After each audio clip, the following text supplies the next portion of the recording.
नमस्कार दोस्तों, आशीष आनंद स्वागत करते हैं ग्लोबल इंडिया न्यूज में। कल पूर्णिया के पावन धरती पे जाप सुप्रीम पप्पू यादव का महारैली होने वाला है। आप हमारे पीछे देख सकते हैं, चारों तरफ इस रात के 9 बजे पूरा जोर शोर से तैयारी है। इस तैयारी को लेकर हम जानेंगे जाप के प्रदेश उपाध्यक्ष जी से, कल का क्या कुछ माहौल रहेगा पूर्णिया के धरती पे। कल जाप सुप्रीम पप्पू यादव का महारैली होने वाला है कि पूर्णिया के लोगों को इस रैली से क्या संदेश जाने वाला है, पूर्णिया में क्या इस बार पप्पू यादव की सरकार बनने वाली है, मतलब संपूर्ण जानकारी लेंगे। सबसे पहले आपका ग्लोबल इंडिया न्यूज में बहुत बहुत स्वागत है। धन्यवाद।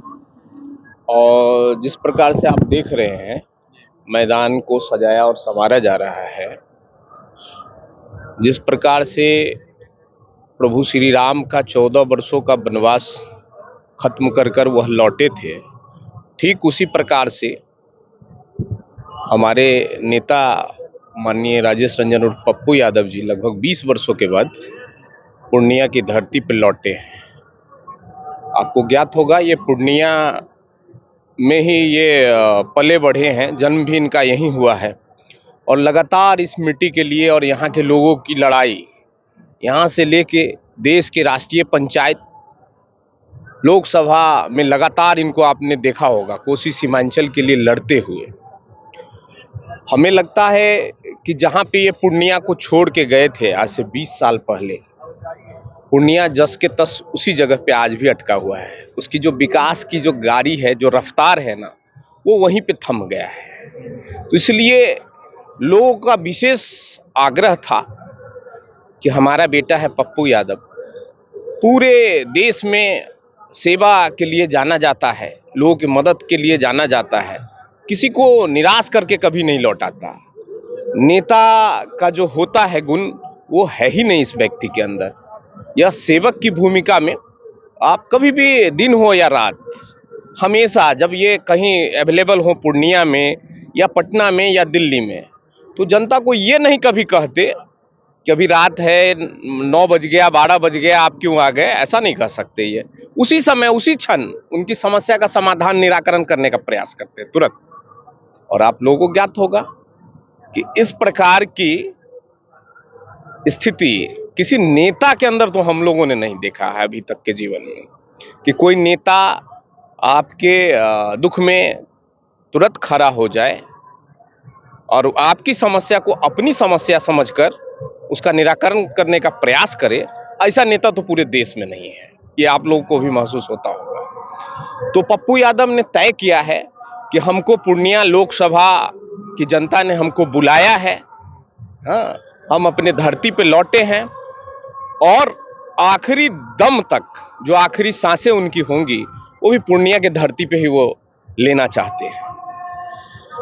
तो इसीलिए उन्होंने आह्वान किया है पूर्णिया के लोगों को, साथ ही पूरे संपूर्ण कोसी सीमांचल, चूंकि इनका दायरा बहुत बड़ा है, सब लोगों को आह्वान किया है कि आप लोग पूर्णिया के रंगभूमि मैदान में कल आकर जो यहाँ का प्रमुख मुद्दा है, जो ज्वलंत मुद्दे हैं, जो आज़ादी के इतने बरस बीत जाने के बाद भी जो डेवलपमेंट कहीं नहीं दिखाई देता है, जो बाढ़ की समस्या है यहाँ की, जो पलायन का, बेरोजगारी की जो समस्या है, उन सब बातों को लेकर पप्पू यादव ने लोगों से आग्रह किया है, संपूर्ण पूर्णिया के लोगों को, कोसी सीमांचल के लोगों को, कि आप लोग आइए अपने अधिकार के लिए, कोसी सीमांचल के अधिकार की लड़ाई के लिए आप लोग आइए और माननीय नेता पप्पू यादव जो आपका बेटा है, अपने बेटा के हाथों को मजबूत करिए और उसको राष्ट्रीय पंचायत में भेजिए, जहां आपकी आवाज को बुलंद करेगा, जहां जो ये समस्या जो दिनों दिन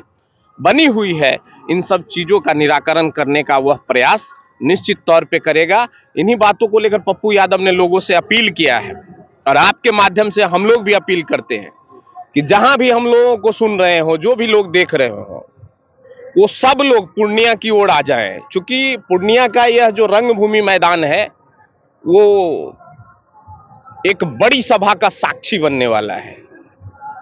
तो निश्चित तौर पे इस कोसी सीमांचल की बड़ी लड़ाई में माननीय पप्पू यादव जी की क्या भूमिका होगी और यहाँ के लोगों की क्या भूमिका होगी, ये कल तय हो जाएगा।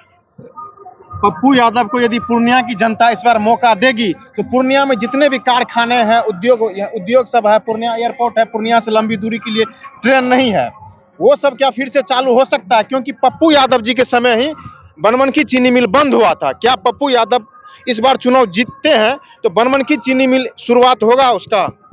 देखिए, आप लोग देख रहे होंगे कि पप्पू यादव प्रणाम पूर्णिया का जो कार्यक्रम की शुरुआत उन्होंने किया था,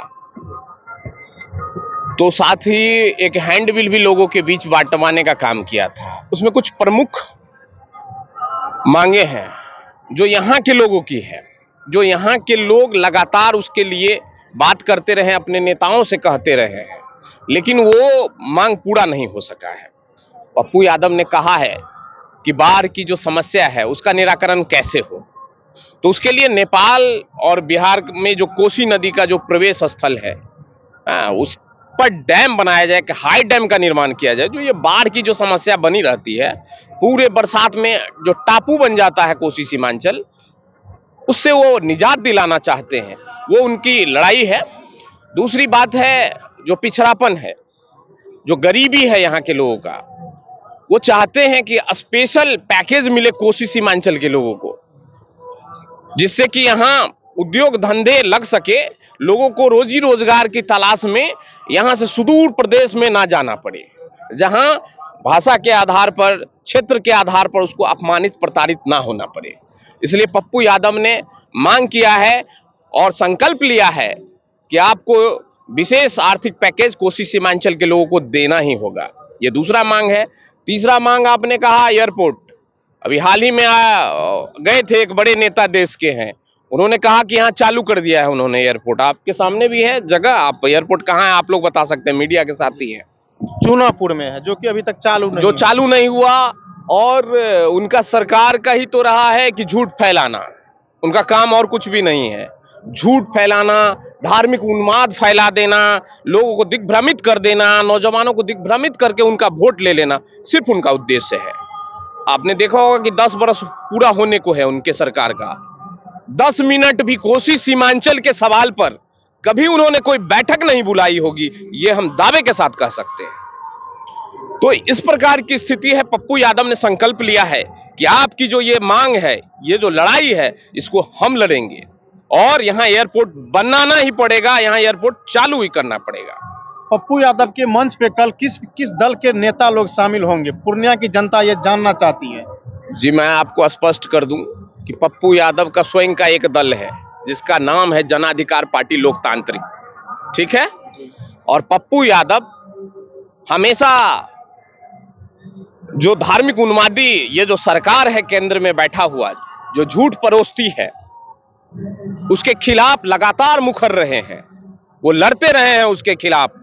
हम चाहते हैं कि समान विचारधारा के लोग हमें पूर्णिया में समर्थन दे, और यदि स्थिति ऐसी नहीं बनी, यदि उनको ये समझ में नहीं आया और पप्पू यादव के साथ कोई छल करने का प्रयास किया, तो उनको माकूल जवाब दिया जाएगा, क्योंकि पप्पू यादव के लिए यहाँ का कोसी सीमांचल का जनता ही सर्वोपरि है, और हमारा चुनाव चिन्ह भी पप्पू यादव ही समझ लीजिए। सबसे ब्रांड पप्पू यादव है कोसी सीमांचल के लोगों का। तो निश्चित तौर पे कौन सा दल आएगा नहीं आएगा ये तो हम नहीं जानते, ये तो शीर्ष नेतृत्व तय करता है। हम लोग का भी कोई दायरा है, उस दायरे के तहत हम कहना चाहते हैं कि जो भी होगा आप लोग के माध्यम से स्पष्ट कर दिया जाएगा।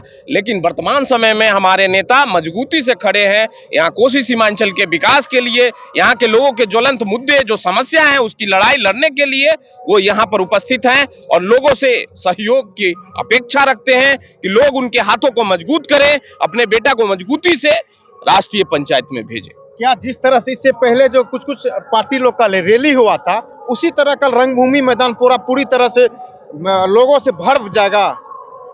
निश्चित तौर पे आप लोग देखेंगे कि यह रैली ऐतिहासिक रैली होने वाली है। इससे रंगभूमि का मैदान में इतने लोग आएंगे, कल जब आप देखेंगे तो आपको समझ में आ जाएगा कि क्या लोग किस प्रकार से पूरे गांव से लोग तैयार होकर चल दिए हैं, लोग आने वाले हैं। कल मुश्किल हो जाएगा इस भीड़ को बैलेंस करना, इतनी बड़ी भीड़ यहां आने वाली है। चूंकि पप्पू यादव राष्ट्रीय मुद्दे से ज्यादा क्षेत्रीय मुद्दे को तरजीह दिया है, यहाँ की जो समस्या है उस समस्या को लेकर बात किया है। यहाँ के नौजवानों की समस्या, किसानों की समस्या, यहाँ के छात्रों की समस्या, हर समस्या, यहाँ के गरीबों की समस्या को फोकस किया है और उसी समस्या को लेकर वो संघर्ष करेगा। और आपने कहा कि बनमनखी चीनी मिल, मैं आप उसमें और एक ऐड करना चाहता हूं, यहाँ मखाना के भी बृहद पैमाने पर खेती होती है श्रीनगर तरफ, जहां पर भी पूर्णिया के इलाके में, उसकी भी कोई व्यवस्था यहाँ पर नहीं है कि उसका समुचित कोई फैक्ट्री लगे जहां लोगों को रोजगार मिल सके, उसकी अच्छी पैकेजिंग करके उसको अदर कंट्री में मतलब एक्सपोर्ट किया जा सके, भेजा जा सके, उसकी व्यवस्था नहीं है। चीनी मिल का आपने देखा होगा स्क्रैप भी इन लोगों ने बेच दिया है। जो कोसी सीमांचल का विकास का दम भरने वाले लोग हैं, उसने वहां के स्क्रैप को भी बेचने का काम किया है। तो विश्वास रखिए कि पप्पू यादव को मौका यदि यहां मिला तो किसी भी चीज में पप्पू यादव यहाँ के लोगों को निराश नहीं होने देंगे, उदास नहीं होने देंगे। उनके आंखों में आंसू वो देख नहीं सकते, क्योंकि उस संकल्प के साथ वो इस जगह खड़े हैं कि यहाँ के लोगों की जो भी समस्या होगी, चाहे कोई भी पदाधिकारी यहाँ भ्रष्टाचार करता हो, चाहे कोई भी डॉक्टर यहाँ मरीजों को लूटने, उनके परिजनों को लूटने का काम करता हो, उनको पप्पू यादव बर्दाश्त करने वाला नहीं है। पप्पू यादव का पुराना कार्यकाल आपको याद रहा होगा, जिस समय डॉक्टर से लेके तमाम जो सुविधाएं थी वो उचित व्यवस्था थी, उसका फी निर्धारित था। वैसे ही फिर स्थिति बनाएंगे पप्पू यादव और तमाम लोगों को जिससे चिकित्सीय सुविधा उसको आसानी से उपलब्ध हो सके और आमजन बड़े बड़े चिकित्सकों के पास अपना परिजनों को और अपना चिकित्सा करवा सके। इन्हीं बातों और इन्हीं संकल्पों के साथ पप्पू यादव पूर्णिया आए हैं और निश्चित तौर पे आप देखेंगे जब कल तो आपको समझ में आ जाएगा कि पप्पू यादव के साथ कितने लोग हैं। मतलब साफ तौर पे कहना है इस बार जो है ना पूर्णिया में पप्पू यादव खिलेंगे, बीजेपी को यहाँ से दूर भगाएंगे। देखिए, भारतीय जनता पार्टी हमने कहा कि 10 बरस बीतने को है, 2014 में सरकार बनी, रोजगार देने की बात, 15 लाख रुपया और ना जाने क्या क्या वादे बहुत किए, जितना वादे किए वो वादे दूर दूर तक कहीं नहीं दिखा। हाँ, तो निश्चित तौर पे पप्पू यादव उन सब जो वादा किया है, उन वादों को लेकर पप्पू यादव भारतीय जनता, यहाँ आपको लगता है कि कोई लड़ाई में है? पप्पू यादव के टक्कर में कोई है क्या? पूरे कोसी सीमांचल में कोई है क्या? नहीं, वो तो नहीं है भैया। जो भी लोग यहाँ जीतते रहे या वर्तमान के जो लोग हैं, उनको एसी रूम में बैठने से ज्यादा फुर्सत है क्या? आम जनता से मिलने का फुर्सत है क्या? ठेकेदारी करने से फुर्सत है क्या? नेता भी वही रहेंगे, ठेकेदारी भी वही करेंगे, भ्रष्टाचार भी वही करेंगे, नेताओं से भी लूट, पदाधिकारियों से भी हिसाब किताब वही करेंगे। उनका काम कहाँ रहा? विकास का कहीं है? गरीबों के बारे में कभी सोचते हैं? वो कभी नहीं सोचते हैं गरीब के बारे में। अपने बारे में स्वार्थ के पीछे छिपे हुए हैं, बस अपने स्वार्थ के लिए बस वो राजनीतिक करते हैं और पप्पू यादव सेवा के लिए राजनीतिक करता है। ठीक, बहुत बहुत धन्यवाद। धन्यवाद। ठीक, चलिए आप देख लिए यहाँ पे पप्पू यादव का कल ऐतिहासिक रैली होने वाला है पूर्णिया के रंगभूमि मैदान पे। आपको देखने के बाद कल पता चल जाएगा कि पूर्णिया के इस धरती से एनडीए को किस तरह उखाड़ फेंकेगी। तो आप लोग इसके बारे में क्या सोचते हैं, पप्पू यादव जी के बारे में क्या सोचते हैं, अपना राय और विचार कमेंट में उसमें डालिएगा। तब तक के लिए जय हिंद।